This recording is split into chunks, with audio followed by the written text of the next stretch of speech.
This So is my mashallah, mashallah, you are a good leader. Bhabi, you got everybody arranged, and there is a lot of barakah because Alhamdulillah. you're joining this with a pure heart. And Alhamdulillah. that's 100% of the battlefield.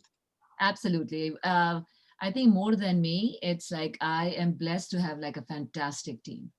We're all on the same page, from our executive committee to our board of trustees.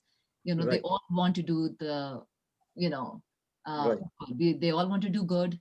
And inshallah ta'ala, we'll accomplish Alhamdulillah, a lot of good stuff this year, inshallah. alhamdulillah, alhamdulillah. So So this is Ali, I have a question for you. Yes, sir. I brought my headsets, Okay. and I was wondering, when I use the headset, the voice quality improves quite a bit. So, especially if I'm having a bad hair day, I can use a headset. Sure, sure. I hear you very, very clear right now. Okay, good. So if- I won't bring those in because Yes. it's easier. Yes, sir. Actually, if anything, sir, can you tilt your camera down a little? Yes, there. How is it now? It's better. It's much better. It was a bit up. So yeah, that's perfect. And here is the vision statement for One Ummah Foundation. Okay. My young son, Mustafa Rahmatullah Alayh, and we started this foundation in 1999. I don't know if you're able to see it, but it has the background here. Good. So, I'm going to take a picture of this and send it to you guys. Please. Okay. So how many people have registered? Around 15, 20? no. Yeah, More? up to 60. I think we went. MashaAllah, that's a nice group. Ji, ji, alhamdulillah. That's a nice group. And then there were many at the last minute. It's like, can we do it on Facebook? Can we do this? How do we register? Oh yes, some of the people get intimidated with the technology. So do I. I'm not computer savvy at all, but Ali is like, he's a genius. Alhamdulillah. What is Brother Ali's background? I'm in the army, sir. I'm in the U.S. Army. What part of the army? I'm in the reserves here in Virginia. Okay. Yes, sir. Because one of my partner that serve on a board of a company with me, he is the former head of U.S. Air Force, member of the Joint Chief, General Merrill McPeak. Oh, He wow. goes by Tony. He's also one of my neighbors. Wonderful. So we go back long time. We serve on a board together. Wonderful. And just he always tells me that how the Pakistani Air Marshal's wife made him the best chicken tikka masala, and I didn't want to hurt his feeling. I said that wife probably never visited the kitchen because they have so many people working for them, Yeah. Assalamu alaikum, everybody. Assalamu alaikum, Maqsood bhai. क्या हाल है आपके? Alhamdulillah. Alhamdulillah. Thank you very much, Maqsood bhai, for introducing us to Saeed bhai. जी जी welcome.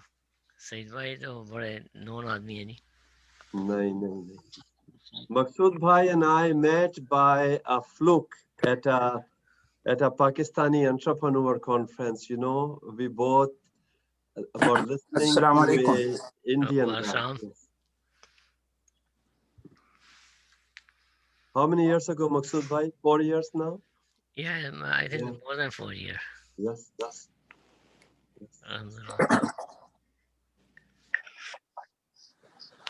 So we have a lot of people come joining, inshallah. Ji, inshallah.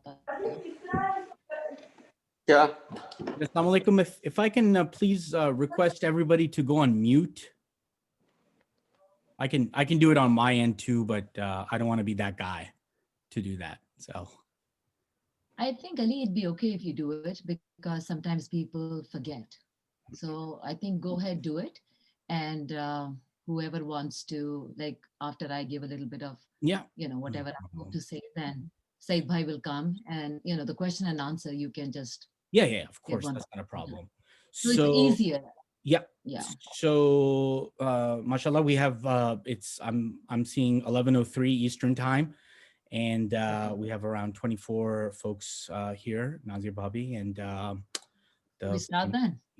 the floor is yours for introduction. It's done. Okay. Assalamu alaikum, everyone, and good morning. My name is Nazi Imtiaz Hussain, and I thank you for joining us on our first virtual webinar.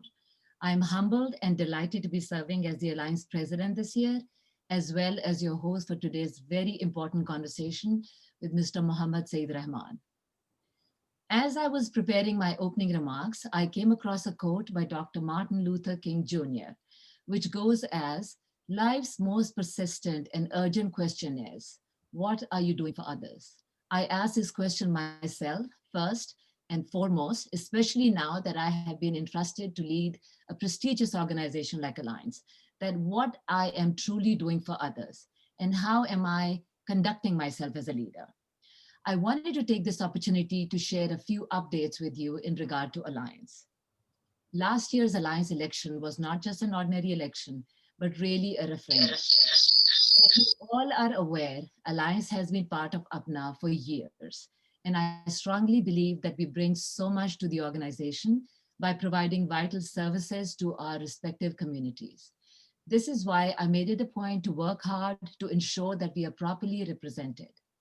As your president, I promise to work with all members and not just those who have supported me. In a democratic society, a true leader's role and responsibility is to work with everybody for the common good of the organization. My goal is to bring everyone together, to work together, be transparent, and take guidance and input from you all, our respected members. I would like all of you to join me in building bridges and creating a better environment for all the volunteers. Alliance has great potential, and I truly believe sky's the limit if we work together constructively and leave our differences behind. There is no I in teamwork. Together, we are able to eliminate our weaknesses and enhance our strength. And this is the teamwork that I aim for 2021. With that said, I would like to take this opportunity now to introduce our speaker, Mr. Saeed Rahman. Mohammad Saeed Rahman is a leader in the global humanitarian space, a philanthropist, volunteer, and entrepreneur with deep involvement in networking, the community, and the world at large. He has a passion for sharing his expertise in managing money and creating wealth for long-term security. He has 35 years of experience in financial industry as Senior Vice President and Portfolio Manager at Wachovia and Vice President for Private Clients at Merrill Lynch. He is the founder of several business ventures and a few nonprofit organizations. His ventures include Rubicon Global Asset Management, Rubicon Global Holdings, Rubicon Global Research, Always On Network, Maui Rubicon Broadband, and Z Motors US. Mr. Rahman received his Bachelor of Science degree in Business Administration from Portland State University and a Master of Arts in Liberal Studies degree at Reed College. Mr. Rahman received his Investment Management Analyst certification from the Wharton School at the University of Pennsylvania. Mr. Rahman served as an adjunct professor at the School of Marketing and Finance at Portland State University for 18 years and has served as a board member for the Portland State Endowment Foundation. As of September 2016, he joined the Board of Trustees at Antioch College and was soon elected as the board's chairman of the Investment Committee. Previously, he served for 10 years on the board of the Council of Spiritual and Ethical Education. He has founded One Ummah Foundation, a nonprofit organization dedicated to breaking the cycle of illiteracy and poverty in underdeveloped countries. Mr. Rahman previously served on the board of the Institute of Halal Investing. He has a very avid interest in demystifying halal investing and bringing it within the mainstream of the investment industry on a global scale. He was a member of the Reuters panel on Islamic finance in Singapore and presented his paper on micro equity venture at the Harvard Islamic Finance Forum. His resourcefulness and love of networking led him to various investment projects, from companion animal pharmaceuticals to wireless telecommunications to biotech engineering. He also has a heart for working on humanitarian projects through the One Ummah Foundation, bringing education and health services to children in underdeveloped communities in a dozen countries worldwide and his local community. As a global visionary, philanthropist, and entrepreneur, he is a leader in ethical business practices and philosophies. He's a firm believer in driving fear out of the workplace and replacing it with joy. His personal business philosophy centers on marrying passion with your compassion.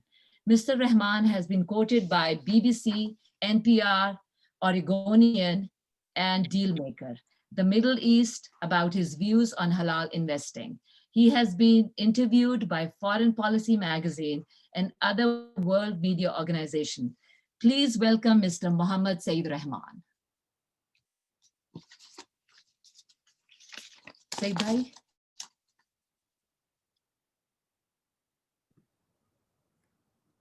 Brother Saeed, I think you're on mute. You'll have to unmute. Yep, still can't hear you. You're on mute. Oh, he's talking. I don't know. Can he not hear me? Bobby, can you hear me? Nazir Bobby? I can hear you, but I can't hear him. Yeah, he's on mute. I hear his lips moving and I'm Him on. Okay, he's mute now. okay. Hello? Okay. Yes. Can you hear me? Yes, now we Yeah. can, sir. Just one second.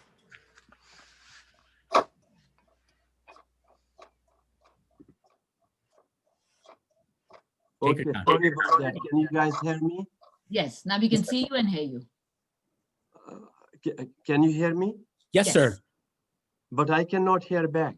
Oh no. What happened? Sorry about that. What No, am I that's to okay. do? We were chatting earlier.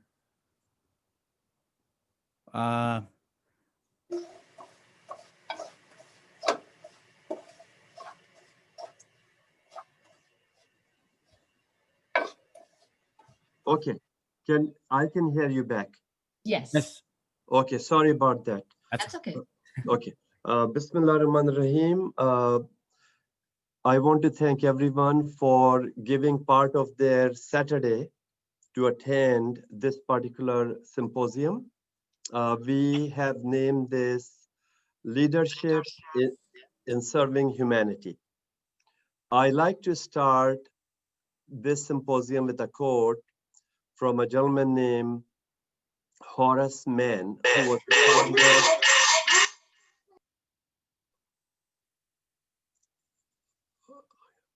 who was the founder of Antioch College. And 170 years ago, he said, "Be ashamed to die unless you have won some victories for humanity." So be ashamed to die unless you have won some victories for humanity. My second favorite quote that I like to use here is a Greek proverb.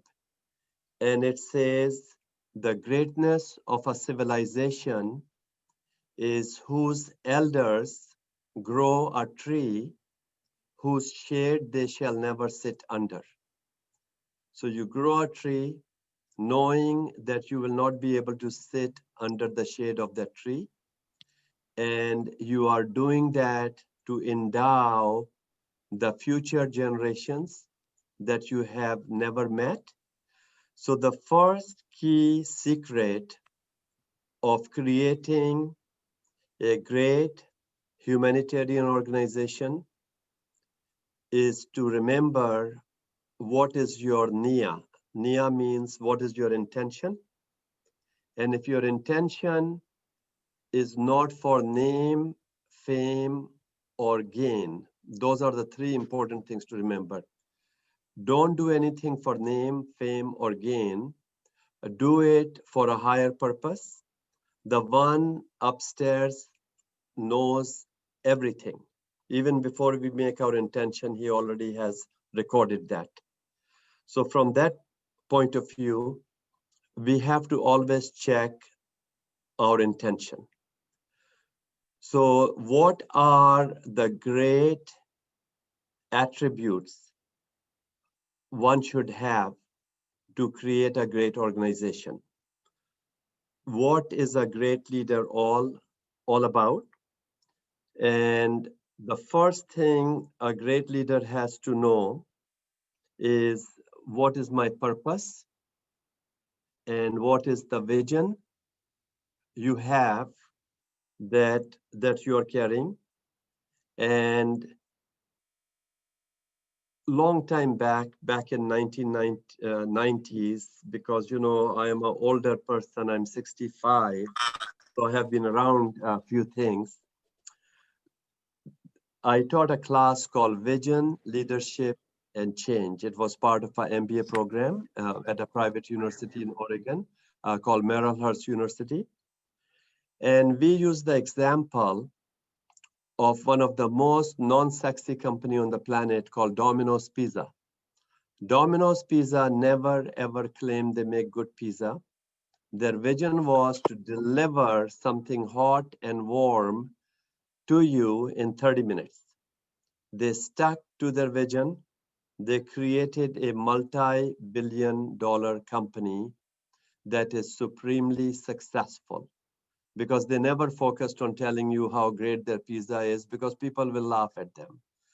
Since then, they have improved. But the key thing is, we got to have a vision, and we got to have a very tight vision. Like Nike has a vision, just do it. Based upon that vision, they created a multi-billion-dollar empire, which is a global empire, and tens of billions, whatever number of people we have, they know what Nike vision is. Everybody knows, just do it. So there are 7 important attributes as I was researching, because I keep researching and I find how little I know, and it helps me keep going. So there are 7 important attributes that a great leader will have and a great organization will have.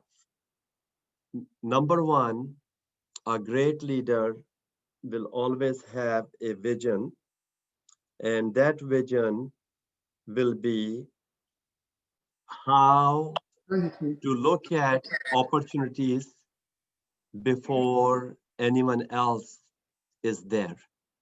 So you have to understand what are the opportunities that are out there. So you must have the vision. Second, you have to have courage. Just because you are connected with Apna, you don't need to rely on Apna. You need to create your own trail. One of my very dear friend that is from Oregon, he's a great reporter for New York Times, Nicholas Kristof. He wrote a book called A Path Appears.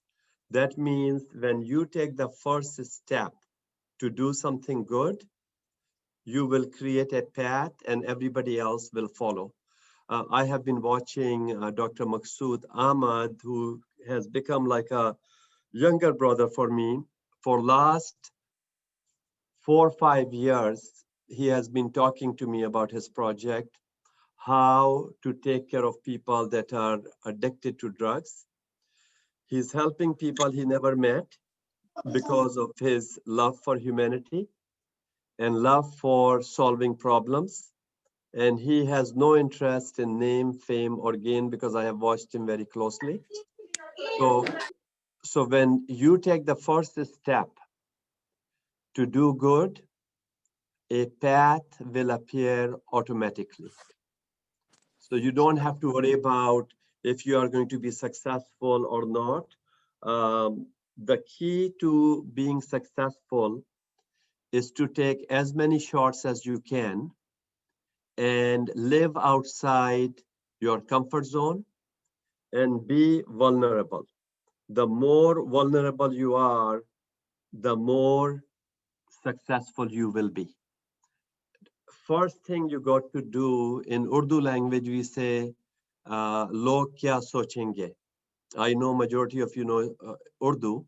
So when you throw that out of the picture and don't worry about what other people will be thinking, whether you will do it right or not do it right, you got to throw that thing out in the garbage can somewhere for good. And that's where life will start, and you will be liberated, and you will have the freedom that is so sweet that I cannot tell you. It's more sweeter than honey, because you are a liberated person. Because it doesn't matter to you whether you go out and buy a suit from Goodwill for $2. I have done that. I was able to buy a Hugo Boss suit for $2 from a Goodwill in Santa Monica, and I'm proud of it. So it's not important what people will think. As long as your self-esteem is good enough and you are happy with yourself, that's all it matters. So number one key thing a great leader brings, and I've been very impressed with what I saw in Sister Nazia, because we spoke a few times. She had a burning desire to really, really make a difference. And that was one of the reasons I agreed to give up my Saturday morning and do the symposium, because I was very pleased with her intention. Second thing a great leader must have is courage. What does courage means? You go out and take on a challenge as long as you have conviction and confidence in yourself.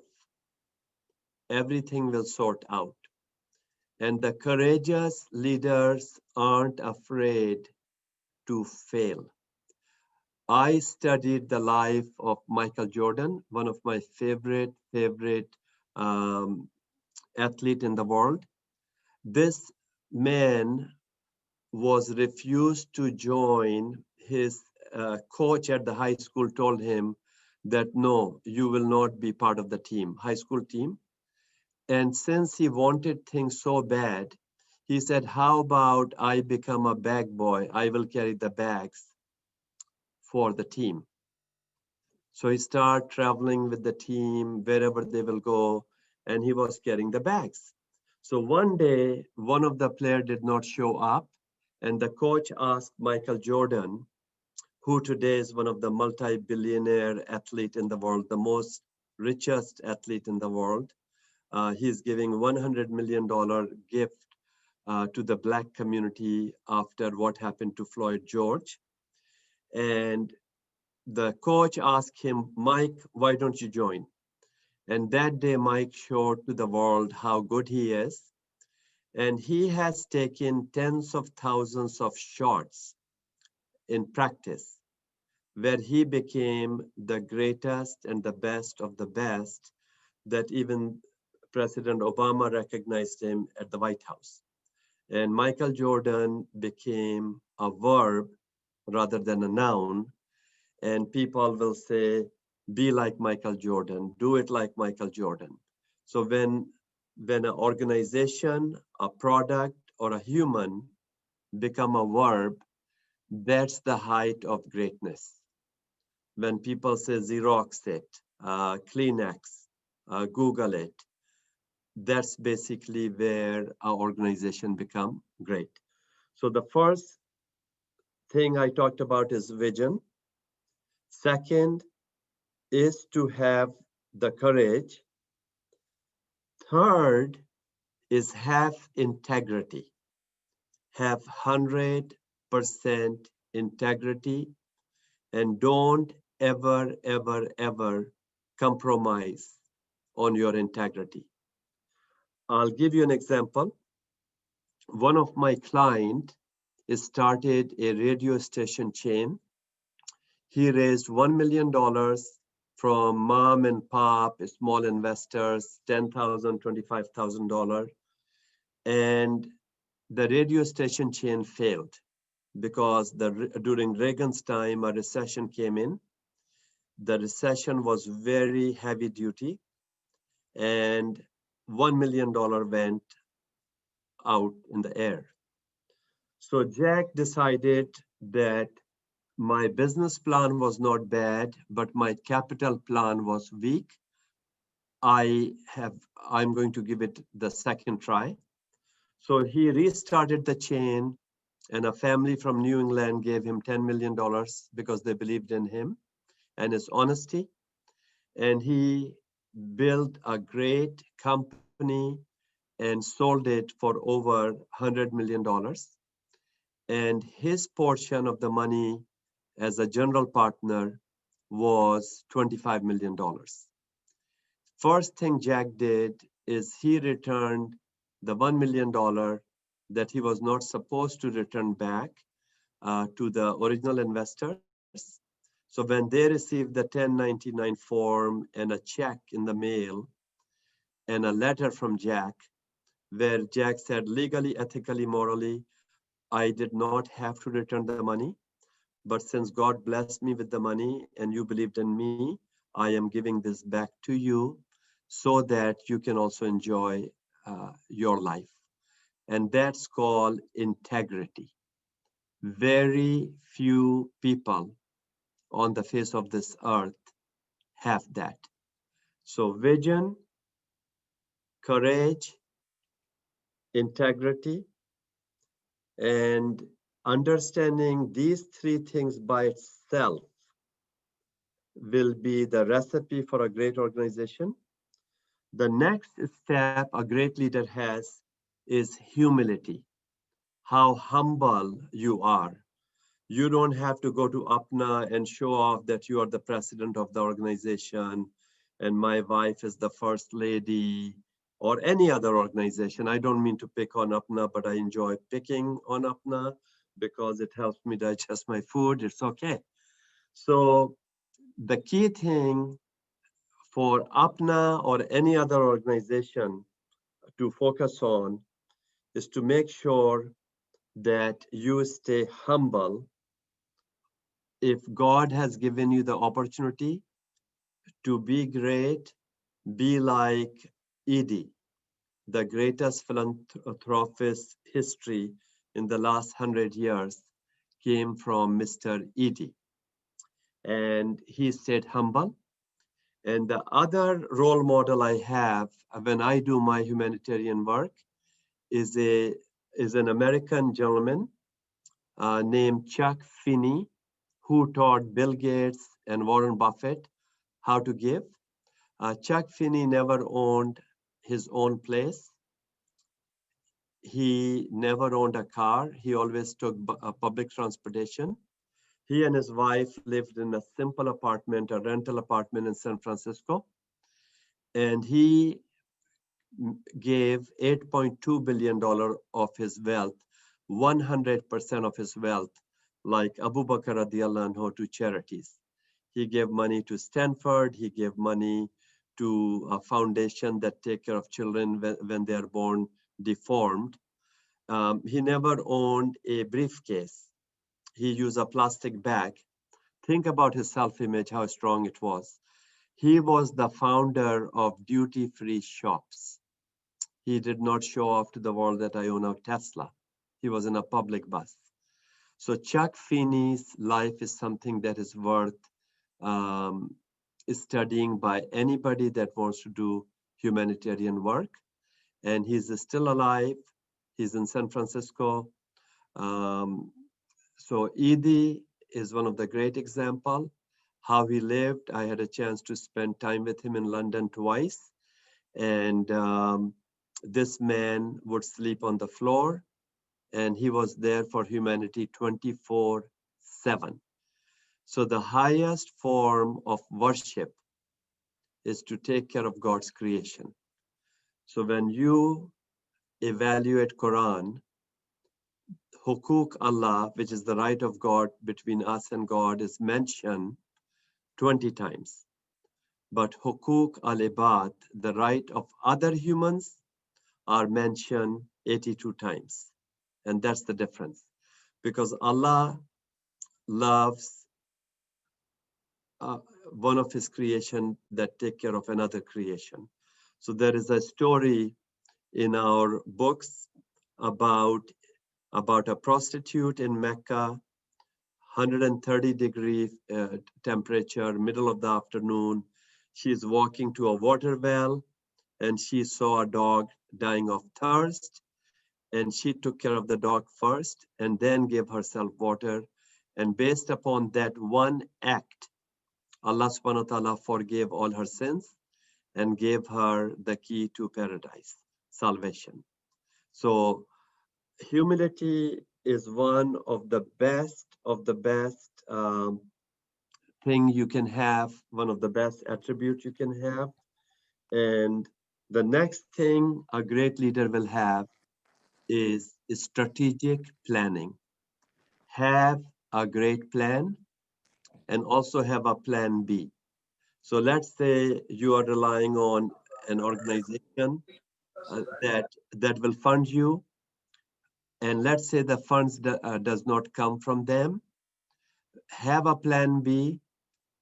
It doesn't matter if you have $10 in your pocket or 10,000 or 10 million. Just after our Creator, only and only depend on yourself. And that's the best recipe you can have. And sometime in future, we can do a class on strategic planning and all the other technical jargons. But strategic planning basically is not complicated. It is very, very simple. And it basically means that you plan for the future, have a strategy, and always have a tactical plan that will take care of your need for today, and have a strategic plan that will take care of your need for the future.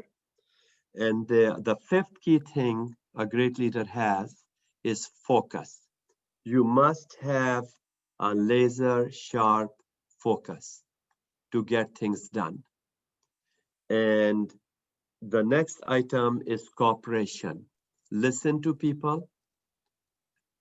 Spend 90% of your time listening and 10% of your time talking, and you will have more friends than you know what to do with. And the last great thing a leader has is always has a positive attitude. A great leader knows how to make good lemonade when they are given lemons. When you go out and God has put you in a dark room, I'm a father, I have 2 children, and I also went through 2 of the biggest trials where 2 of my sons passed away in 2 different accidents in the last 21 years. So when I was put into the dark room, I was looking for the light, and the light appeared. I made dua, I pray a lot, and Allah subhanahu wa ta'ala gave me the opportunity to serve the humanity. And through that came One Ummah Foundation, and we work in more than a dozen countries. And the blessing and the mercy of Allah is always bigger than any trial, any test you go through. And these qualities are the qualities I found in a visionary who happens to be my friend, and maybe I'm biased, in Dr. Maksud. He never stops. No matter what happened, he just keeps going. He has no shame whether I'm going to fail or not. He keeps going, and he wants to eradicate the drug use all over the world, whether he's in Carolina or he wants to do it in Pakistan. And within Pakistan, he's willing to go to places where other people may not go, like Balochistan.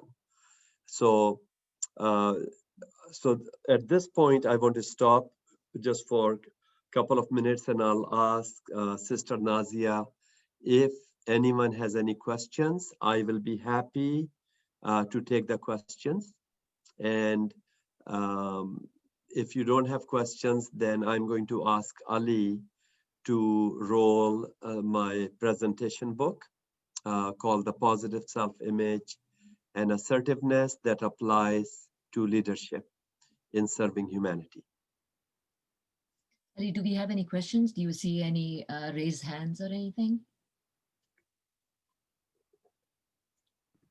I don't see any. Yes, we do. Mr. Huck. Yeah, Assalamu alaikum. This is H.M. Huck from Birmingham, Alabama. First of all, congratulations to Nazia, doing a great job and great presenter. That's wonderful. In the qualities which I heard from our presenter, Mr. Haman, and these are wonderful and great qualities which I see in our Apna leadership also. But the one of my question is, our Apna leadership does a great job when they run their own company, or they're working in hospitals, or they're working anything outside Apna. I mean, they are the role model, or they are the big leaders. I mean, they are the people who need to follow. But unfortunately, when they are given any role, including myself, I mean, when the leadership is given a role in Apna, their dynamics change, their leadership style change. My question to our presenter, Mr. Rahman, is how we can let our leadership know that when they move from their own quote unquote American leadership to Apna leadership, not to change their style and exactly do the same thing what they have been doing in their own practices, in their own hospitals, in their own companies. Thank you, Mr. Huff. That is a great question. And everything boils down to creating a proper vision for the organization. The organization will be as good as the vision that is created. And we don't go out and change people, because the first rule of life is you can't give away what you don't have. So the first rule of life is you can't give away what you don't have. So if somebody expects honesty, integrity from someone like our so-called mafia boss president that is leaving, alhamdulillah, in a couple of days, then they are the fools for expecting that. Then they are the fools for expecting that, because he is somebody called Chisler. That means he will steal lunch money from a school kid because he has no shame. He has no shame. So same thing we got to do with our leadership. Bring leaders that are willing to work for not name, fame, or gain. That's the recipe. No name, no gain, no fame. Once you throw that out and focus on the greatest of the great leader in the history of the world ever was our great prophet Muhammad sallallahu alaihi wasallam, that the entire world, the biggest philosopher, the biggest intellectuals admitted that he was the greatest leader. So Michael Hart wrote a book called Ranking of 100 Most Influential People in the History of the World. The first one he put in was our Prophet Muhammad sallallahu alaihi wasallam, right? So one of the teaching of Prophet Muhammad, peace be upon him, is remind one another to do good, because reminder is good. So think about it. When President Obama was running for the office, he kept telling people, yes, we can. Yes, we can. in one of the greatest racist society in the world, United States of racism, America, a black man who drove in a $2,000 old Honda Civic from Columbia University to Chicago became the president of United States because he kept reminding people, yes, we can, yes, we can, yes, we can.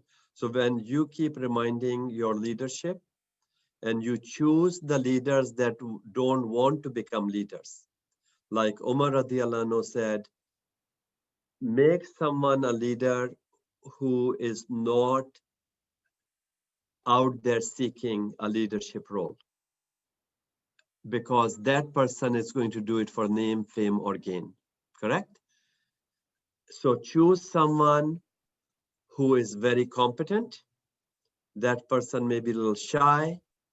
That person wants to sit in the back. It doesn't matter, but make sure you bring the leader.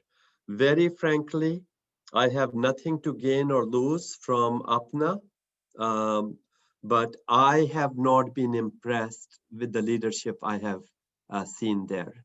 I just want to say it as it is, because speaking the truth is part of our faith, right? So the issue is not with the leaders, issue is with all of the members, because they are responsible for bringing the leader that will lead. So that in a nutshell is what, you know, my humble opinion will be.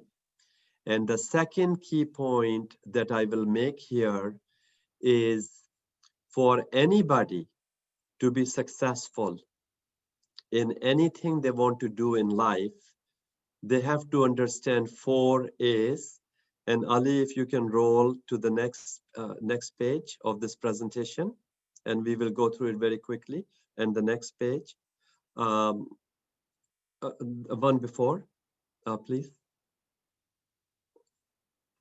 Okay, and one before.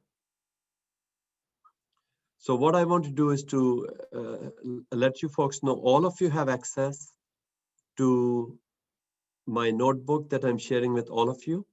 I use this all over the world with all kind of symposiums. There are several pages in it. The steps of self-confidence, Mindware, Mind Camera, Quadruple A strategy, J. Paul Getty's 100% to make it in any business. So Ali, please go to page 6, Quadruple A strategy.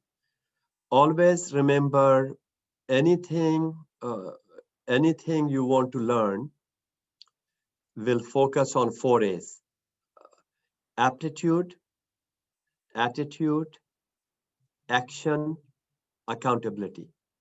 Aptitude, attitude, action, accountability. So anytime you will violate one of the 4 A's, you will pay the price, because it's a stool that happen to have 4 legs. So anything we will do in our life will be, either it will be aptitude. This morning I had the best experience when I turned on the system and I saw Brother Ali, how competent I felt he is. And I already have hired him for all of my future symposiums. So his life will now change. So having the proper aptitude is very, very, very important. So so make sure when you go to see a dentist, don't go to a barber. Make sure you go to a dentist, because he went through heck to become a dentist. Second point I want to bring here is attitude. Ali, would you move to Mindware program, which is number 5, I believe.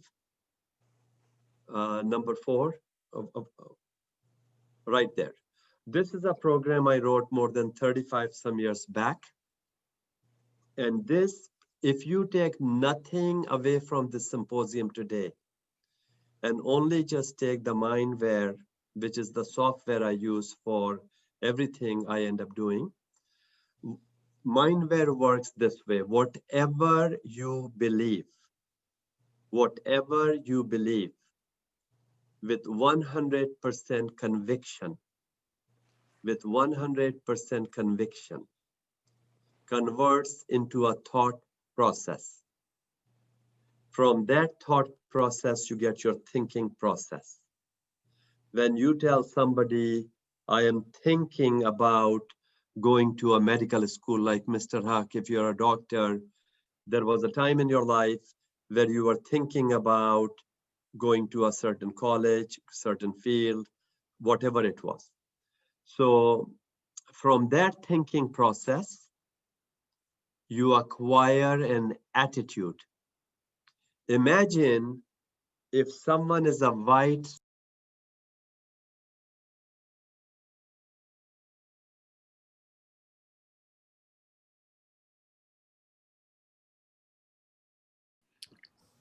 Volume is muted. Yes.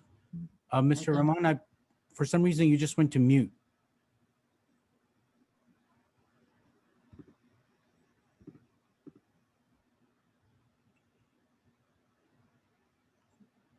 Can you hear me? He's still, yeah. Okay, sorry about that. No, no, Okay. no problem. So I don't have good aptitude for muting, so No, no, I don't know how it happened. In any event, imagine if someone is a white supremacist with a racist, they wake up in the morning, what are they thinking? Because their belief system is to hate people that are not like them, correct? Now I want you to think about a young Pakistani businessman who was born in Bradford, UK. He found out that there is a synagogue that belongs to elderly Jewish people. And this happened in 2013. And this synagogue is going to close down because this elderly Jewish people cannot come up with 200,000 pounds to bring the building up to the code. So they decided we will let it go. We will close it down. We will take 2 or 3 buses and go to another synagogue 11 miles away in Bradford. And this was the oldest synagogue in Europe. So this young Pakistani man who was full of love, his father came to UK as a laborer. He knocked on the door of the synagogue and he asked the people, is it true that you folks are going to be closing down? They said, yes, we don't have 200,000 pounds. We are pensioners. We hardly get 100 or 200 pounds a month. So he said, I don't want you to close this down. You are staying right here. And I am going to give you the money. I am going to give you the money to start the process. And he saved the synagogue. Think about it, a Muslim man from Azad Kashmir area of Pakistan saved the synagogue because his belief system was about love and respect. And that's what Islam teaches us. Because Allah, our God, is not the Lord of the Muslims. He's the Lord of the whole mankind. So everything we do in Islam is universal. It's global. We don't sell ourselves short like many other religions in the world. We are the only city of light on the hill is Islam. Nobody can come close to us, ever. So now think about what kind of a thinking process this beautiful man had, and then his attitude. Where does the attitude come from? Attitude makes you or breaks you. I remember working in investment banking at Merrill Lynch long time back, and we hired a Harvard MBA. So he was already a year older than God because he thought he knew everything. Then to top it off, he was what is called a Baker Scholar. That meant he was in the top 1% of his class coming out of Harvard. We gave him a beautiful office in Beverly Hills. beautiful stuff, everything under the sun. And his aptitude was the best, but his attitude sucked. His attitude was, I am so qualified. Why should I go and meet little people? They need to come see me.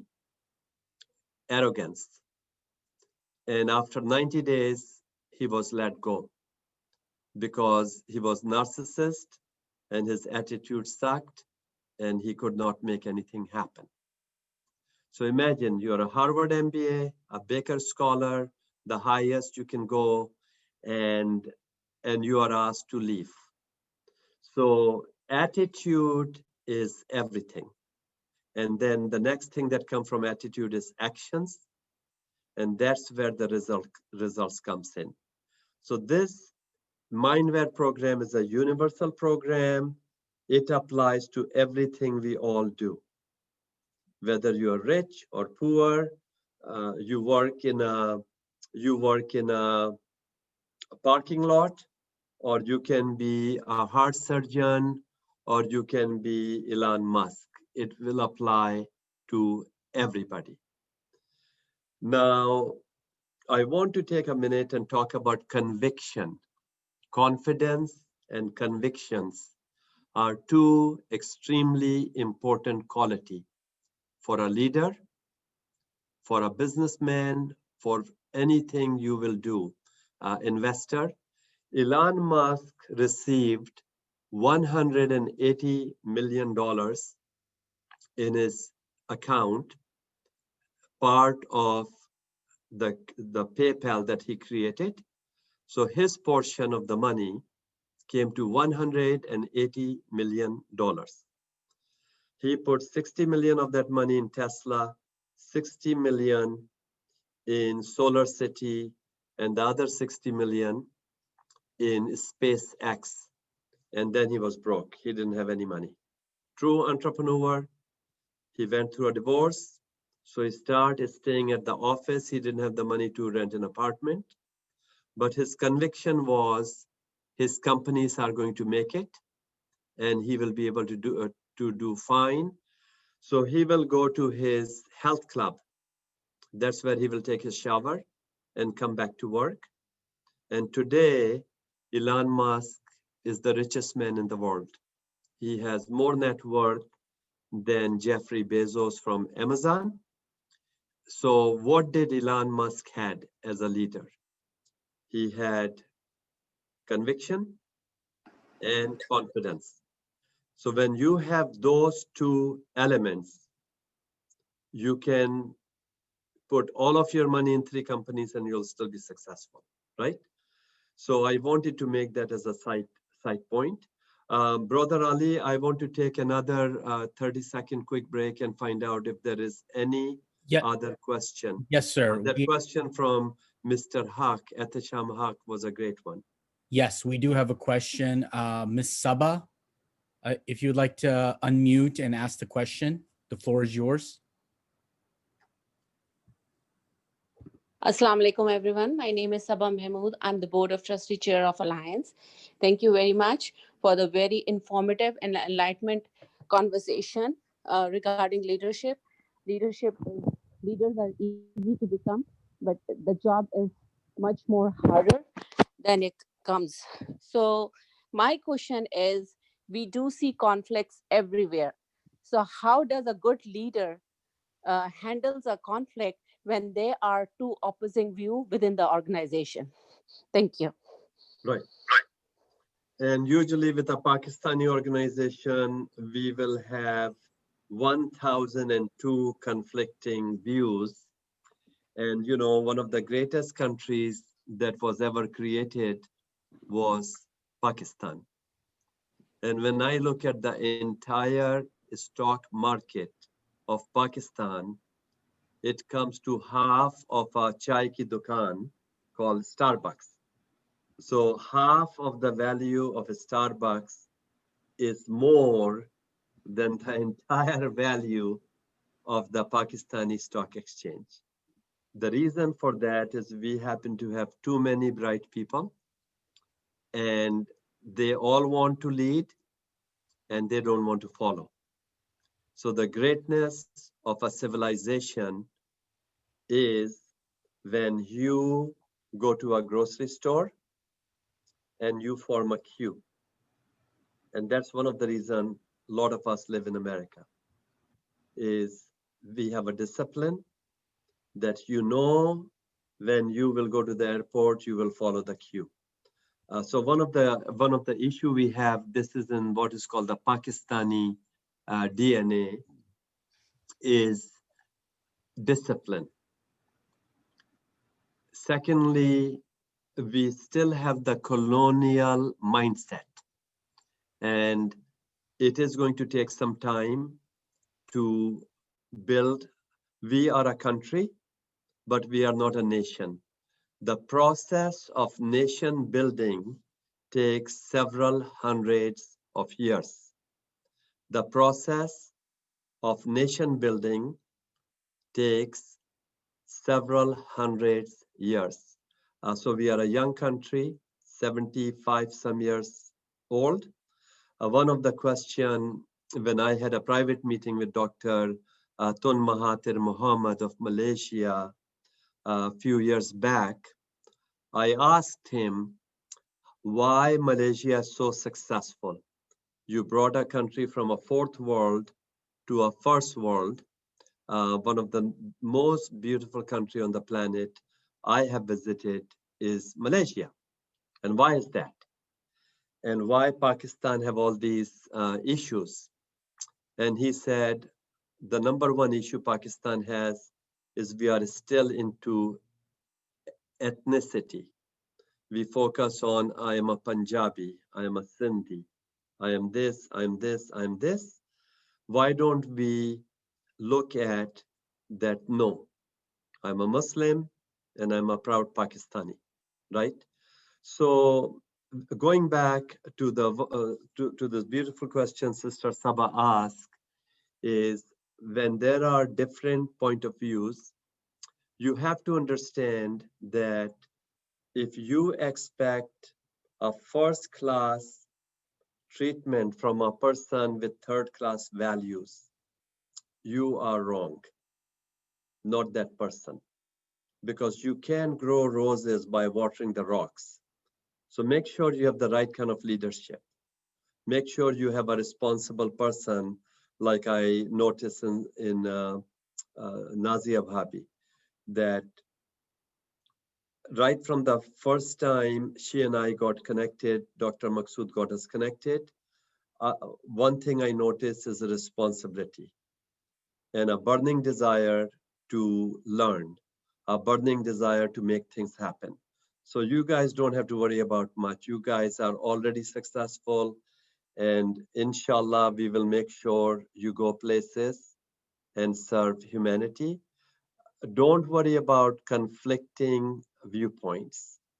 It will happen everywhere. It will happen in United States Congress, and we have become the laughing stock of the world. Alhamdulillah, because that's how America will become humble, because America ran on two ingredients for too long: arrogance and ignorance. We built our foreign policy. We created all the conflicts in the world by using Pakistan in 1960, the first spy plane that flew out from our Air Force base outside Peshawar in the north, called Badr, was a U-4 airplane that goes to Soviet Union. That's where all the fitna, all the trials started. And that airplane was shot down by the Soviet Union. And there was a pilot named Gary Powell that was saved. And because of the arrogance, America used a small country and created a problem that tens of millions of innocent people died after that. So make sure you pick leaders that don't have the arrogance and the ignorance, inshallah. The rest you can learn.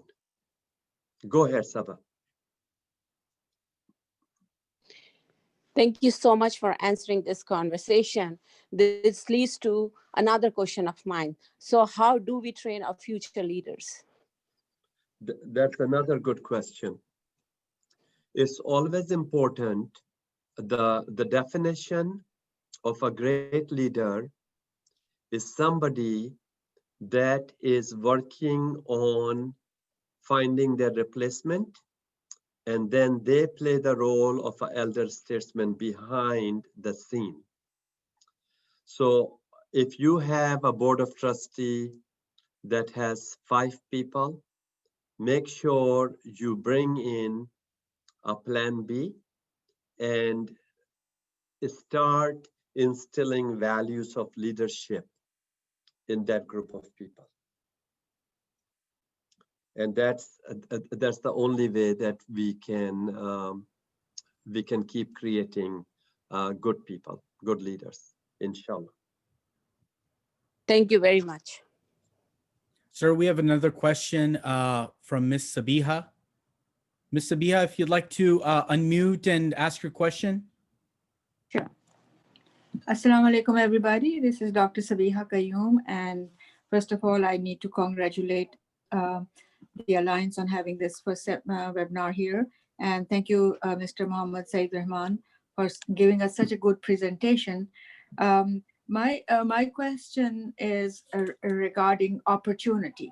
So having this in you, having the leadership qualities of having the right attitude, having the conviction, having other actions that are telling you that you're a leader. But sometimes, is there any role of an opportunity striking out on your door and the leadership qualities and you recognizing it? Is there a possibility on that, or is there a vision that you would like to, or a thought that you would like to share with us? Because I sometimes feel that opportunity, just like you recognized Ali, and Ali has now an opportunity is knocking at his door. So does that have a role, or is just a coincidence?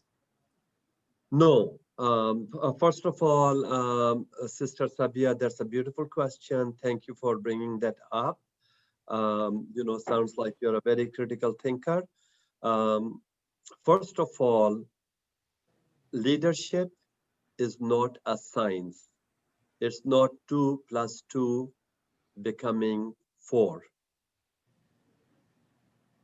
I work with a fund manager. He's a friend of mine. His father used to make $30 a week in Edina, Minnesota, running a parking lot in the old days. And Lee Cobb is 85 years old. He was one of the first donors when we established Vanuma Foundation. So he noticed that, all these nice cars are driven by these investment professionals. So I want to study what they do. So he became one of the greatest money managers in the world. And he created a family foundation which has several hundred millions of dollars. And he gives scholarships to people that are going to go to college for the first time from the Midwest, right? So this man was observing, where there is the smoke, there is fire type situation. So we need to take interest in people that are doing things in a successful fashion. We need to create authentic networking. One of my favorite subjects that I have taught is authentic networking and your self-esteem. And basically look for great opportunities. They are there every day. And, our job is to do our very best, and then Allah subhanahu wa ta'ala will do the rest. So rather than worrying about too many things, my personal mantra, my personal values are, number one, when I wake up in the morning, I thank Allah subhanahu wa ta'ala for making me rich. So I don't try to get rich. is I thank Allah that you already made me rich, so I don't compete to have more. And Allah subhanahu wa ta'ala bless me with more. So work on increasing your gratitude 10% more and more and more every day. If you go, the best thing to become to be successful is to become greedy, and be greedy to have more gratitude. So the more thankful we are, the more we will have, right? Second is to stay in the moment. Mindfulness is very, very, very important. This way, you throw away your worries, because you know Allah subhanahu wa ta'ala is not asking you, Sabia, to do your next Friday prayers today. He is saying, do your today's prayer today. We have no right to ask him for next Friday lunch today. Lunch will be provided for us next Friday, right? So it's very simple. It's very simple, right? So mindfulness is a very important quality. Number 3 is have kindness. Think about other people. So one of the greatest quotes I can use, and no one can have a better quote than that, comes from the teaching of Prophet Muhammad sallallahu alaihi wasallam. Because when I have studied very deep Buddhist sayings and all the other thing, all the roads lead to only one place called Medina, and that's where Nabi sallallahu alaihi wasallam became the chancellor for the rest of the world and the rest of the time. Till the last second, we all will be in this world. He has given us the mission and taught us everything. So Nabi Sallallahu Alaihi Wasallam taught us, when it comes to material wealth, always look at someone below you. And when it comes to a spiritual life, look at someone that's above you. So one of the role model I have in my life, when I see this person walking in the mosque or wherever I see him, I stand up, and before COVID, I would go out and give him a hug, which I can't do anymore. And this person works in a grocery store where he pushes the carts. But I find him to be one of the best spiritual based human being that I have met. So that's basically, you know, some of the things we have to look at. Brother Ali, anyone else has any other questions? Yes. So I'm also wanting to do like a little time check, a little huddle between us, you Yep. and I, Nazia Bobby. So I'm seeing 12:05 Eastern, and we have a good amount of presentations still left. So we'll take our last question for now, and Okay. then we'll have you continue the presentation, and then we can wrap it up with more questions. So Brother Ali, Yeah. this particular presentation is a one whole day I see. symposium. Okay. So we are not going to finish everything Sure. on this, Okay. but we will go through a couple of other points. Great. So please be liberal. Absolutely. And be nice to these people, because we want to see you again. Of course, absolutely. I will be a true gentleman. I will. You already are. Thank you. I will pass the floor to Miss Lubna. Ma'am, if you want to unmute, please, and you can ask your question. Miss Lubna Naeem.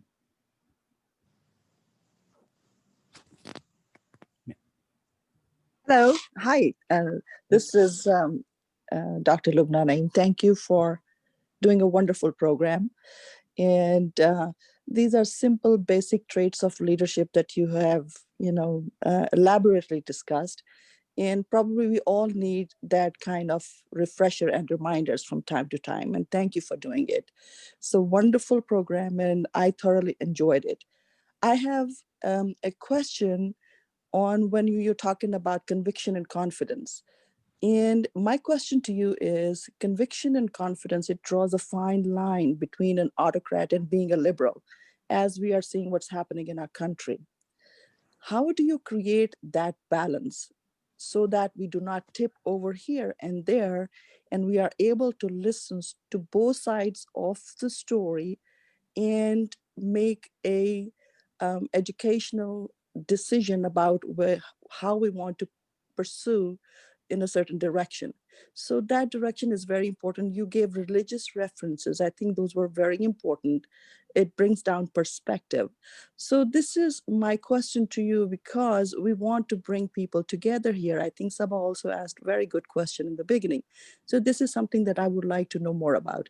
Thank you, Mr. Rahman. It was a great talk. Again, thank you for doing it. Okay, so Dr. Lubna, thank you for asking the question. Yes, there is a fine line between conviction, and there is a fine line, with confidence. Now, these are personal attributes that one has. As far as our politics is concerned, and what has happened, to our beautiful country, and I have been here only 48 years. When I saw the events in DC about a week and 3 days ago, around 1 o'clock West Coast time is where New York closed. It's 4 o'clock. I got sick and I went home because I said, what is this? Why is this thing happening? And that reminded me about 5 years ago, I read a book by Stanley Greenberg called America Ascendant. And that book predicted that there will be a hiccup that's going to take place in America because our young revolutionary nation, and I don't agree with him, we are not a nation, we are a country. So we have not built ourselves as a nation yet. It might take us another 50 years, 100 years, or whatever, because I have more faith in the young millennials like Ali that are going to rise to make us a better place, inshallah.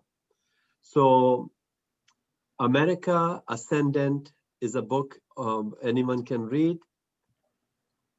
They predicted that there will be a hiccup that will take place because our Congress was not working. There was too much arrogance in our system. And there was way too much bad karma we were creating as a country. The kind of things we have done and got away with, Allah subhanahu wa ta'ala had to bring us down on our knees with one COVID, doubled our deficit. And we are not there yet. My training as an economist, I can tell you, we will be needing anywhere from 20 to 30 trillion dollars to get out of this mess, because we work with what is called Keynesian economics. And that means when there is not enough demand from the consumer side, government has to come in and put the money into the system to keep it going. Otherwise, we have a depression and nothing will work. So now going back to Dr. Lubna's question, there is no simple answer. There is no easy answer, because you go back to history, you look at what Adolf Hitler did. He kept repeating the same lie again and again and again. So what did you see on January 6th, which will be remembered more than even September 11? What did you see? You saw people wearing a t-shirt that said 6 million is not enough. These were the racist, white supremacists that are responsible for 94% of the act of terror, according to FBI statistics, come from this group of people. And they were saying killing 6 million Jews was not enough. We need to do more of that, because they were brainwashed into the hate narrative, because their mindware program basically told them that this is what we have to do and this is what we have to act upon. So, you know, as a nation, I feel like we needed to be brought down on our knees, alhamdulillah, and I'm glad it happened, because you can't fall down from the basement. We have to rise to the next level. But America became more humble. Some of the best memes I saw was Pakistan was concerned about US nuclear weapons to make sure they're safe. And if they need any help, we are there to help them with democracy and things like that. So I thought that was a beautiful thing that happened. And then countries like Afghanistan and Nigeria and Somalia were concerned about the US democracy, and they want to make sure everything goes well, right? So I know that I have taken a route into politics, and politics is very important to me because it deals with economics and it deals with life. So always use politics and be aware of what's going on. And that in a nutshell is the reason I wanted to elaborate that we need to look at both sides of the argument, like Dr. Lubna mentioned. And we have to understand, you know, what liberals stand for and what the right-wingers stand for. But the answer always is in the middle. And that's the teaching of our Prophet ﷺ, is the best way is the moderation, is stay in the middle. And you'll never go wrong. I hope I have done justice to you, Dr. Lubna, Sir, in answering the question. Thank you so much. Thank you so much for answering the question. That helped. Thank you.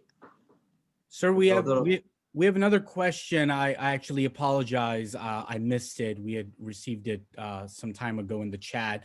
It's from Miss Surya Khan. Ma'am, if you want to unmute and ask your question, the floor is Yes. yours. Assalamu alaikum. Saeed, hi, thank you so much for taking my question. And I really want to tell you that I've enjoyed your last seminar that Dr. Maqsood arranged for APNA. That was wonderful. So I'm a big fan of yours already. My question is, how do we hold our leaders accountable, especially those without integrity? And especially those same people are now becoming the advocates, they're advocating unity and honesty. And it just, I mean, I don't even have words to describe. I mean, it just leaves me speechless when people talk and come across as if they are the most honest people and they're the one who are going to sort things out. We had such disgusting stuff going on 2019 and before in APNA. And those same people are now coming in and behaving as if though nothing has happened. They believe their lies and they continue, and then they think that they're on the right path. So how do we hold them accountable when they don't even realize themselves that they are wrong or that they have committed injustice in the name of leadership? Thank you. Yeah, Sister Soraya, that's a great question. Thank you for asking. So let me share with you.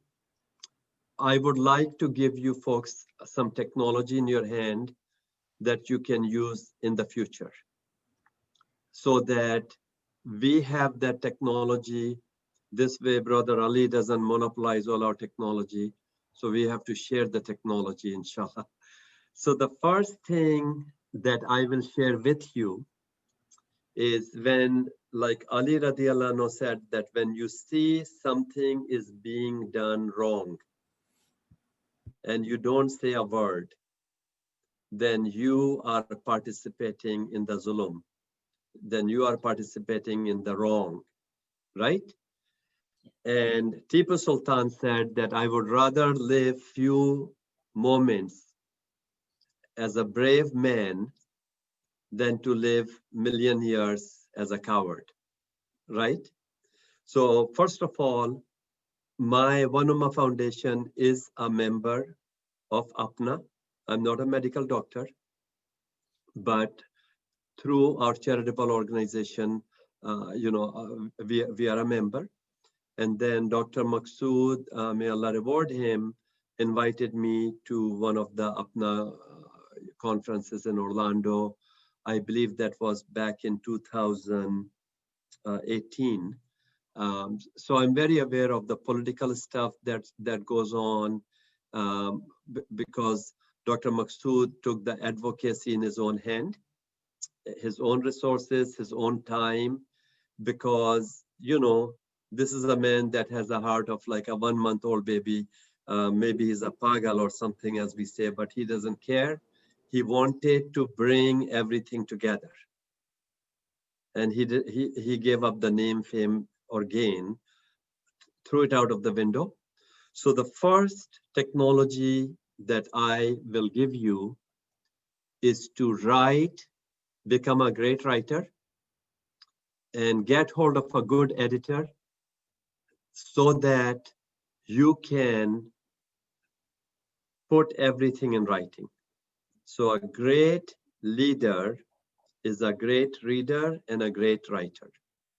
So put everyone on notice that this is what you are seeing, and you believe these are the solutions you expect from the leadership, and tell them that if they are not able to lead, they need to get the heck out. Because the problem we have with so many of our own people is they stand in the middle of the door. They're not inside, they're not outside, and they become a hindrance. They become a curse rather than a blessing. So number one, what you need to do is put things in writing, email, and share it with larger and larger group.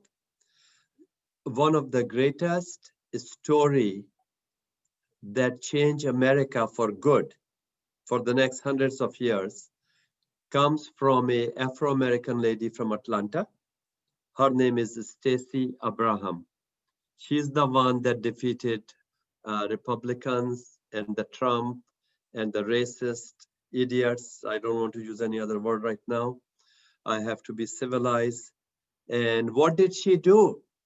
She signed up 1.1 million new voters. No one is talking about that because this drama happened on January 6th. She changed America for good. So she is the Woman of the Year for 2021. She is the greatest of the great leader, right? What did she do? She delivered Senate to us, and she delivered a red racist state and converted that into a blue state, right? So she became an advocate. So if you want to become a great leader, if you want to bring changes, don't complain about anything, become an advocate. Go door to door and ask people what exactly is going on. This is what Joe Biden did.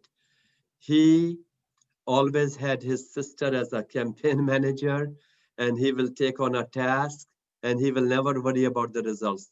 He will only worry about putting hard work. And that's how today he's the president of United States, because he is our Churchill. Just like in the Second World War, Churchill was the greatest leader that changed Germany and everything. So he is our Churchill. So let me give you an example. There is a country you have heard of, right, called Pakistan. So we bought F-16 airplanes from US. Then Pakistan had that nuclear testing, and America said, no F-16s for you. And they kept our F-16s in the desert in Arizona. And a young Pakistani doctor, old friend of mine, Dr. Naseem Ashraf, he was in Oregon. He became the president of APNA, and he later on became a minister with General Musharraf. What did he do? he organized a fundraiser, and he invited a congressman from New York who was the chief opponent to make sure Pakistan never gets those F-16s. And Congressman Salazar was the congressman Dr. Naseem Ashraf invited. He invited few hundred doctors, and they did a fundraiser for that. And the same congressman that was the chief opponent became the chief proponent, that Pakistan is our friendly nation. We have been a long ally. And when he came to the fundraiser, he saw all those checks coming in, and the rest is history. So what did Dr. Naseem Ashraf do? He delivered us the F-16s. And when he went to see General Musharraf when he became the president, General Musharraf was waiting outside for him. And the rest is history. So become an advocate, be courageous, be assertive.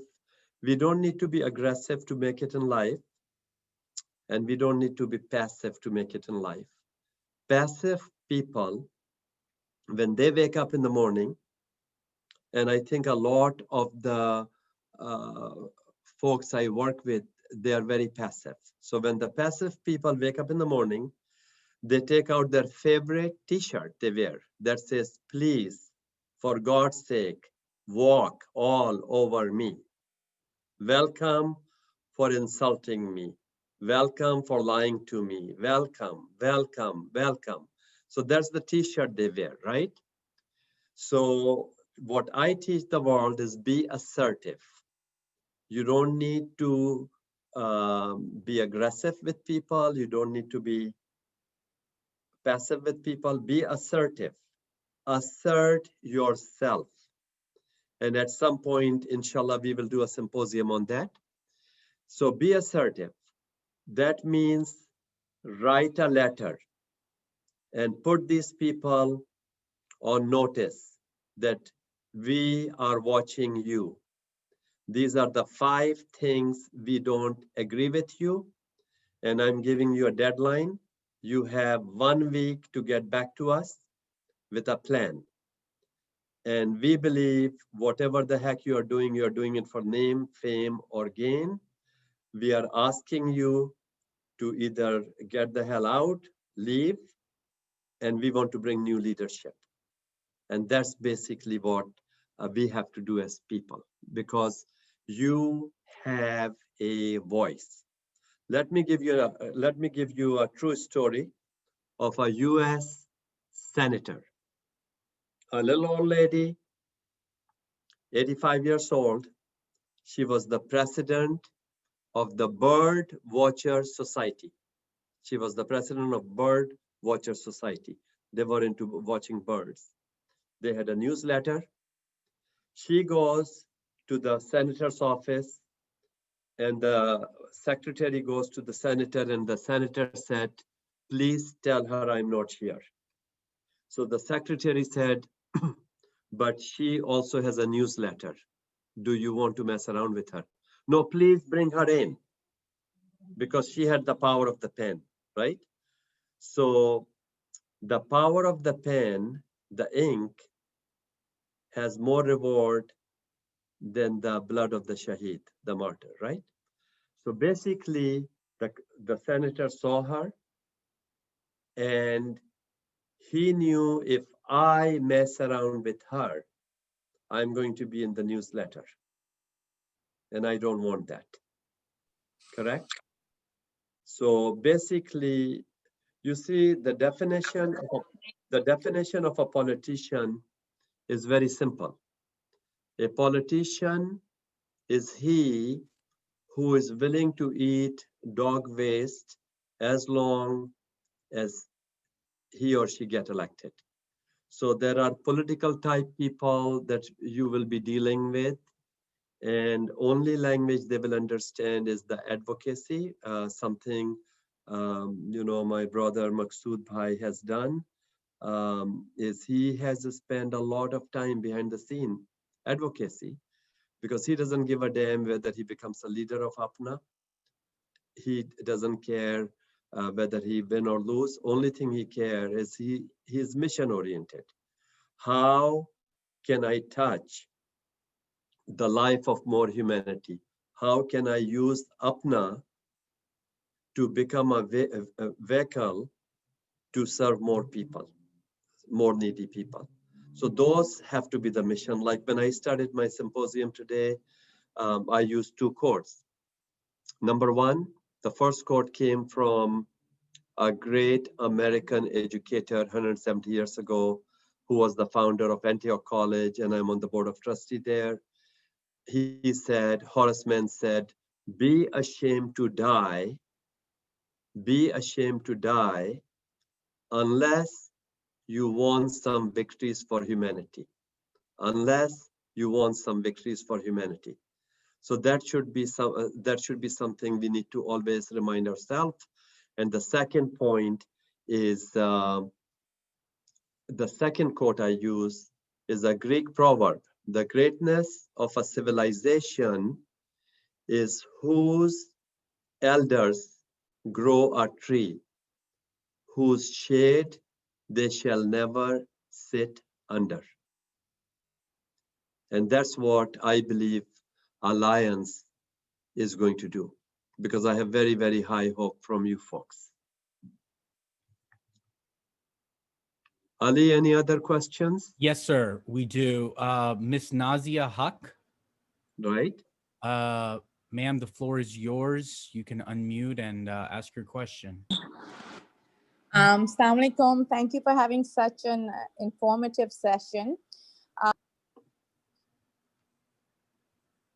Oh, Miss Haq, I think we lost you there. I'm sorry. I said I'm not going to go into politics, but I do have a question regarding the original topic of the discussion was how important do you think self-respect is in regards to being a good leader, and how would you make the difference, or how would you differentiate between self-esteem and self-respect? Okay, Thank you. so, okay. Yeah, thanks for bringing that up. See, a lot of these terms that are used focus on different wording and different terms. Everything really boils down to 2 medicines in the world that works all the time. There was a great African slave, and there is a chapter named after him in the Quran, and his name was Luqman, and they call him Hakim Luqman. And because of his wisdom, he was ascended to be a prophet. And what did Hakim Luqman said? He said, I have tried every medicine in the world. I've tried every medicine in the world. Nothing works except 2, love and respect. Love and respect. So we need to love the humanity. We need to love ourselves. We need to respect others, and we need to respect ourselves. So all the roads will lead to the same thing. So self-respect is very important. You cannot expect anyone to come out and give you respect unless you yourself believe in yourself. Unless you appreciate all the gifts Allah subhanahu wa ta'ala has given to you, how do you expect others to come and respect you? So it's sometimes we make things too complicated. They really aren't. Sophistication means simplicity. So if you go to a very big time museum and appreciate a piece of art, it will be appreciated by people of all walk of life, because we are all equal. Whether you are a cab driver or you are a neurosurgeon or whatever, we are all equal, and we will all like the same painting in the same fashion. So if you look at the most expensive woman dress in the world, you will find it to be very simple and elegant because people will all appreciate that. So that in a nutshell is what I will say is there aren't that, differences or this between self-respect and this. Sometimes it is very easy for all of us, to split hair, and life has to be simple. Ali, any other questions? No, Or sir. should we continue? No, sir. No other questions. You're more than welcome to continue. Okay.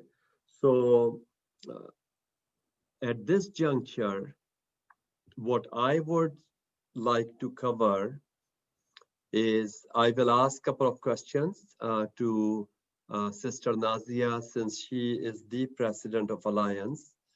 What are the top 3 goals you folks have that you would like to achieve?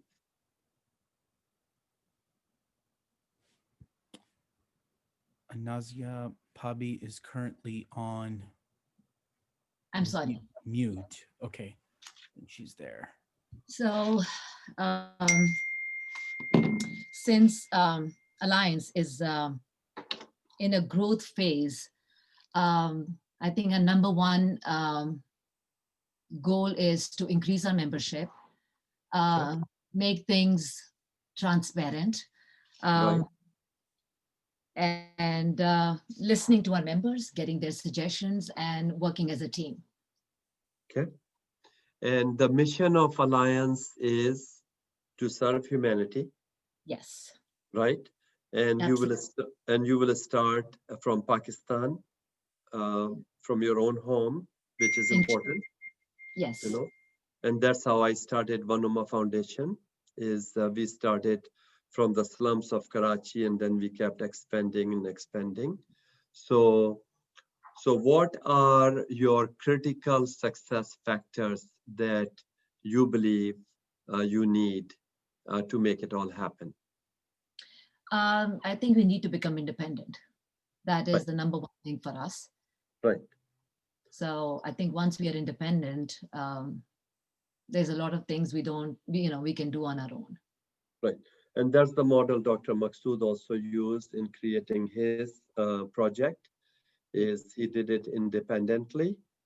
And like I shared, I would urge everyone to take a look at reading this book called A Path Appears from Nicholas Kristof, dear friend of mine. His mother served on the board of my foundation, one of the great American intellectual family from Oregon. He wrote a book, his first book he and his wife wrote is called Half the Sky. That means half of the world is women, and we have to take care of them. Second book is called A Path Appears. That means when you folks will take the first step to do good, a trail will appear, a path will appear, and then the rest of the world will walk, because you already paid the down payment and the price to make it happen. So my professional suggestion will be stay independent. Don't rely on APNA or their politics or anything in any way, shape, or form. Money will come. That's the easiest thing in the world, inshallah. But just stay independent. Absolutely. Okay. And I think we need to untap new members who are willing to serve. We have, such a great potential in our members. Yes. Who have reached out to us, and they have offered like so many services. All the previous charity small project that we've done, it's all because of our members. Yes. So I know together we can do immense things. Yes. Since you folks are very, very fortunate to have good technology already, you have your website. Yes. I would suggest that do a simple newsletter, even if it's 1 paragraph, send it out to your members once or twice a week. That We were doing that. We've already covered that. Yes. Beautiful. Yes. Good. And keep reminding them that when you go out and take care of one need of your fellow brother or sister, in our faith, you get the reward of being in the etikaf in a masjid between a month and longer. So the reward is very high. Absolutely. Inshallah. So any other questions? Dr. Iram from Hyderabad, India. She is Vanuma Foundation's partner, and she runs an organization called Access Foundation. And we are very proud of the work she is doing in the slums of Hyderabad, in the most difficult country in the world called India, which I describe as a failed nation, unfortunately. I sincerely believe, inshallah, Pakistan will take them over soon, but she is doing a lot of hard work there. So Dr. Iram, go ahead. Ali, is that okay, brother? Yes, of course. I was just going to call on Dr. Iram. Please, Okay. ma'am. Sorry about that. I just saw her name. No problem, sir. No. Assalamu alaikum, Sayyid Rahman sir. It's been such a great pleasure being a part of such enlightening presentation. I mean, I've heard so many pearls of wisdom just from one presentation of yours. I mean, I've got so many take-home messages. At 32 years old, self of me, I mean, getting to know somebody like you and listening to such important tips and tricks. It's so, I mean, just this one presentation has given me so much to learn. Jazakallah khair for that. And thanks to all the members. Ji, sir. And especially the word that when you were mentioning about the path, there's another verse from Urdu that says ke log aate gaye aur karwan bante gaya. I mean, you have to send that to me.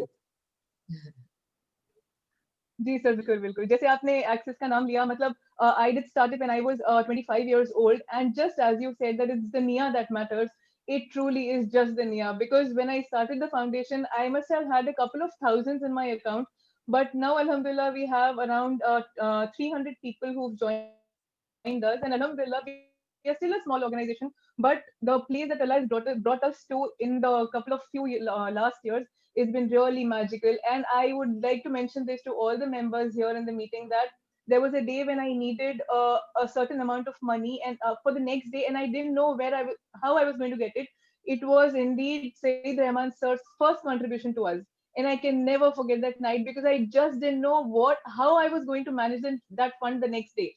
And I really can't forget that night, and I really can't thank Sayyid Rahman sir enough for that. Now, coming to my question, as sir also mentioned the condition of India that is right now, I sometimes, actually transparency is very important for me to be working in a group, being the vice president myself. I have to show everything to the person who's giving some fund to us or whatever. And also while collecting fund from somebody, I sometimes cross a certain limit to prove to them that what they're going to donate is good. But if I know that the potential donor is somehow involved in some unethical activities, is it still okay to go on pleasing them and go on, insisting them or trying to make them understand that we are going to put his or her money to right use and still use their fund, just thinking that that is going to go to the genuine beneficiary? That is something I want to know. Is it halal to do that? Because with your wisdom about Islam,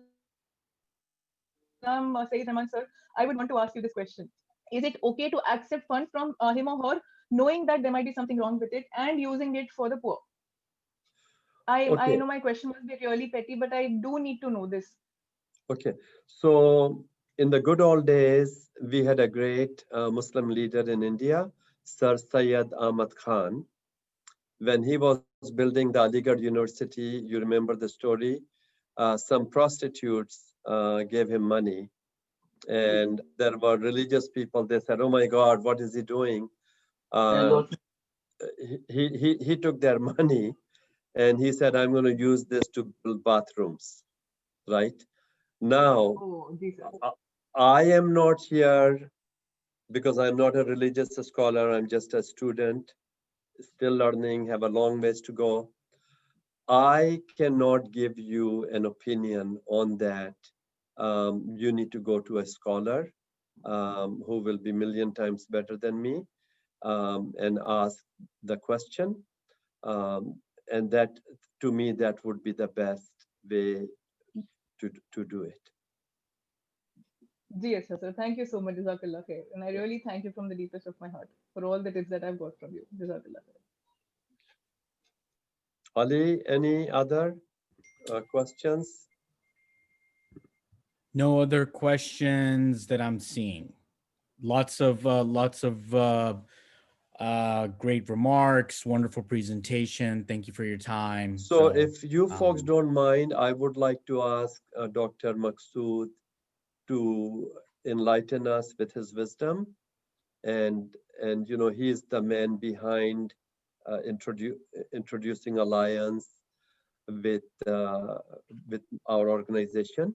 So Dr. Maqsood, if you want to take a couple of minutes and please enlighten us in terms of the project you are doing and how One Ummah Foundation and Alliance can work together with you so that we can reach out to more people. Nazia, if that's okay. Absolutely. Ji. Thank you, Saeed Bhai. I'm humble. I have the opportunity to bring you on this forum.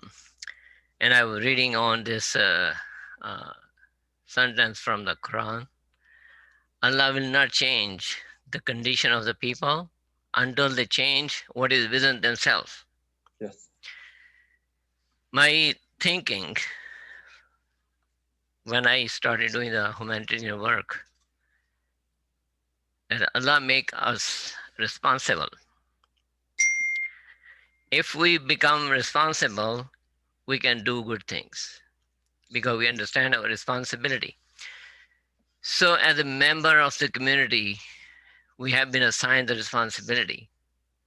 And this is what brings me closer to humanity, because I feel that I am not ignoring my responsibility. So that's my theme of thinking positive and bringing people closer to us and also coming closer to the people. So what you have given this very beautiful lecture is very, I'm very convinced about your leadership, your qualities, and I'm very humble that I'm close to you because of your qualities. And I see what you do. And I have an opportunity to learn from you. And this was the reason I brought to you on this forum, so people can learn from you and do good things. At the same time, when I read this thing from the Quran, when we ask our leader that what they do, and when we select them, we may be forgetting them, forgetting our responsibility, how to look them good people. And the people, when the leadership come with the not recognized by the members, if they don't do their job, they don't take their responsibility, then they will get the poor leader. Yes. Will not get the right leader. And complaining to the leadership will never solve a problem. This is the easiest thing to do, but it's the worst thing to do. Membership has to take the responsibility to select the leader. That's what I believe this is going to change people. If Allah only change the people who want to change, Yes. even though He has all the power. And this is a psychology built in humanity. Allah give us a task and ask her to think around His word and think of, what are the circumstances you are in and what I have created. So all this is, we as a member of the organization, as a society, a nation, or a country, we have to take our responsibility. And our Prophet ﷺ did brought a change by doing the work from his home. That was his work started from his own family, his neighbor, his friends, and people around him. He didn't go to Pakistan or India to teach. So we should all should try to educate our families. And this is what I believe. If we start doing things from our own self, make our own self better, and I think we will make a change people around us. And as you said, leadership should not be looking for fame and gain. And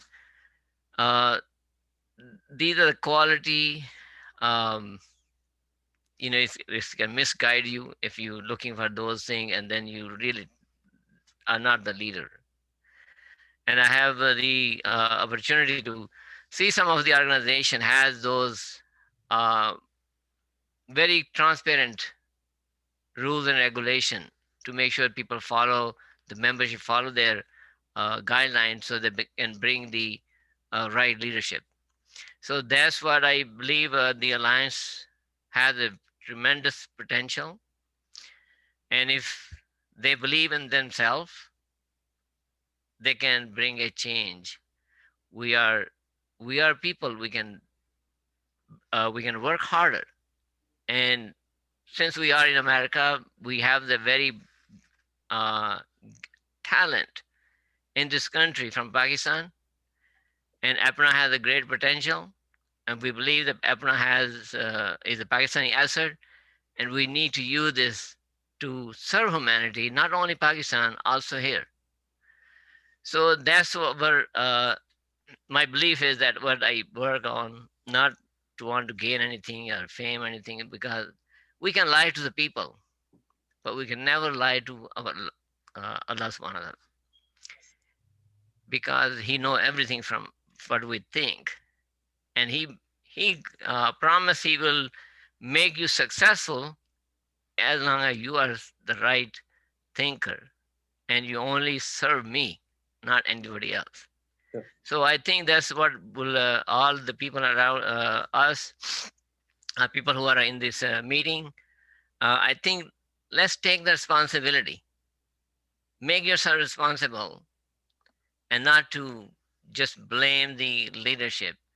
If you work hard, take your responsibility, we will see the change.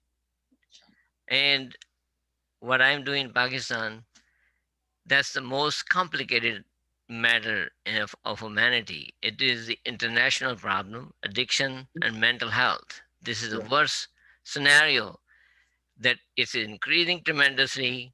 And this is something that many organizations has not even touched it.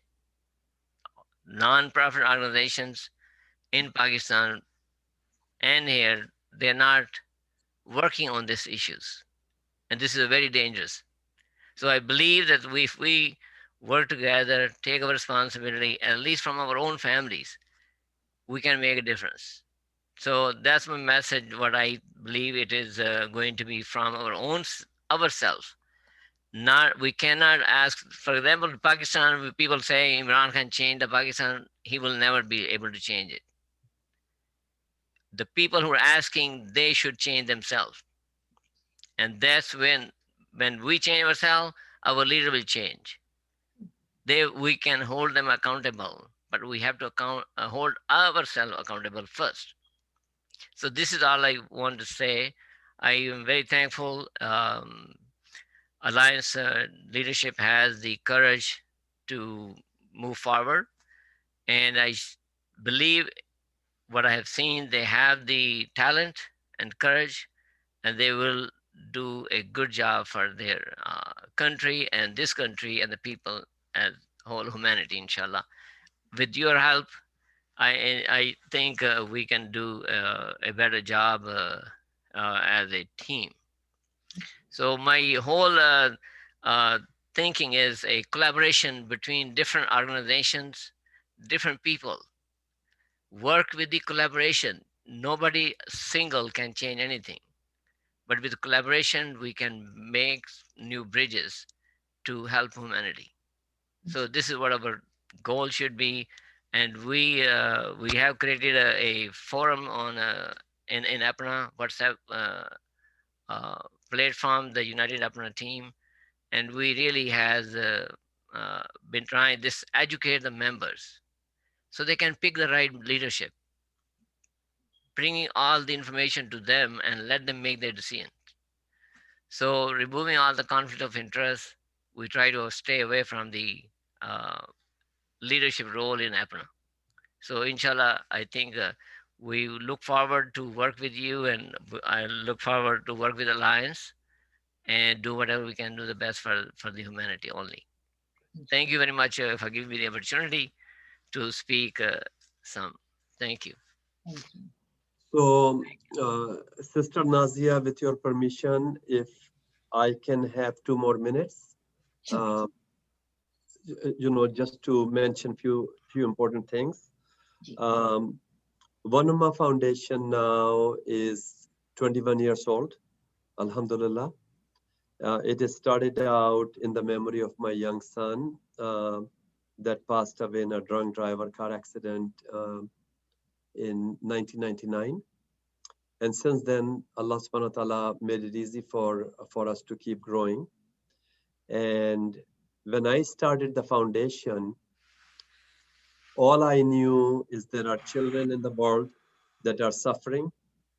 And there are so many children that were involved in child labor. So I read a white paper that came in, I believe, Atlantic magazine long time ago. And that was the purpose we chose, is to work with those kids that don't have an advocate. And then, by the grace of Allah subhanahu wa ta'ala, 3-4 very important events happened. When we started the foundation, we started with a few $1,000s, and I had 2 private investment through my late wireless telecom partner who created T-Mobile phone company, Quentin Breen. So what we did is we invested in some wireless spectrum licenses. Within a year, one of our large investment had a 37-time return and one had a 42 times return. Never happens in the business out there. So it was Allah subhanahu wa ta'ala's way to bless us. And that's how we created the foundation, and more than 250,000 plus children have gone to school through that. And we started a program which was 5 million meals a year program. It has moved to 25 millions, Alhamdulillah. And now we are working towards 100 million meal program. So the point I will make here is don't be scared of anything. We are, Dr. Maqsood Organization, One Ummah Foundation, we are going to be there to work closely with you. We will do a memorandum of understanding to make sure you folks, are on your own. And then if APNA wants to come in later or whatever, so be it. Even if you have to pull $100 each or 1,000 each or whatever the amount is, do it on your own, and then the rest will follow, inshallah ta'ala. As long as Allah subhanahu wa ta'ala is connected, that's the only Federal Reserve Bank I worry about, is his bank. The rest take care of itself. So first thing here that I will propose is we will do a memorandum of understanding to work with you. Then the work Dr. Maqsood is doing is not his work, it's all of our work. So we will work in helping the mental health issue and the addiction issue, because when you are helping one person in mental health, you are helping not only the whole family, but the whole village, but the whole country, because we are all connected together, right? So this way, let's say in Lahore, we have so many addicts that are homeless. One of the gentlemen, Dr. Maqsood, introduced me with, that our foundation has worked with, provides meals to these people. That's the highest form of worship, is to feed Allah subhanahu wa ta'ala's creation. Think about it, right? So I just wanted to make sure you folks are able to use the same recipe that we have used. We have alliances with all kind of organizations, and through that we have built schools in Cambodia, in India, in Pakistan, in Sri Lanka, in Indonesia, and I can go on and on and on. So we don't have to recreate the wheel. The wheel is already there. Our job is to stay humble. I don't give a darn who gets the credit, because the one that should know knows upstairs. That's good enough for us. The rest, anytime we worry about, do I get the credit, not get the credit, it means nothing. Sure. So our Vanuma Foundation is also one of the largest donor to Mercy Corps, which is one of the top 5 charities in the world, because we cannot go to countries like Yemen. We cannot go to a war area in Syria. So we do alliances. And when we give the money to Mercy Corps, we only give it with one condition, that they will match it. And they always find us a match. And because of that, Allah subhanahu wa ta'ala give us more barakah. So my advice to all of you young people is look at doing alliances. Don't recreate the wheel. Wheel is already there. Yeah. And if you don't ask for help, you won't get it. So anything comes up, I go by a saying that I learned long time ago. A British mentor of mine taught me. His name, he passed away, Arthur Darby, back in 1978. He taught me that either we feed our family or we feed our ego. So what kills us is the ego. Our needs are simple, but our wants is what kills us, right? So whether I wear a $10 watch or I wear a $10 million watch, the time is the same, correct? If I take a $10 million gold platter and put a live fish on the gold platter, fish will not be happy. Fish will not be happy.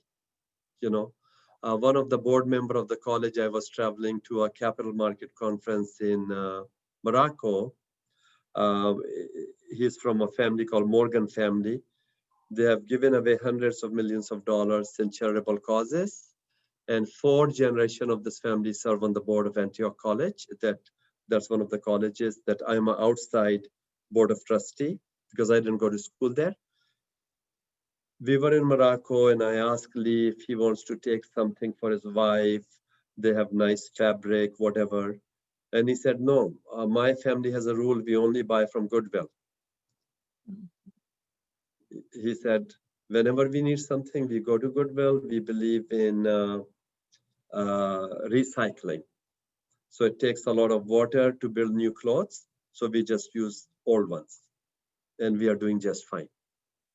So what, kills us is the ego. We got to get that out of the way. We don't have to go to Apna meeting where people have to show off their expensive, purses and whatnot. I think if we stay humble, keep it simple, then the barakah will come. So that's just my 2 cents worth of advice. We will be your partners in every way, whether it's finance, advice, whatever, we will be there. As long as you give us Ali to help us with our technology. He's yours.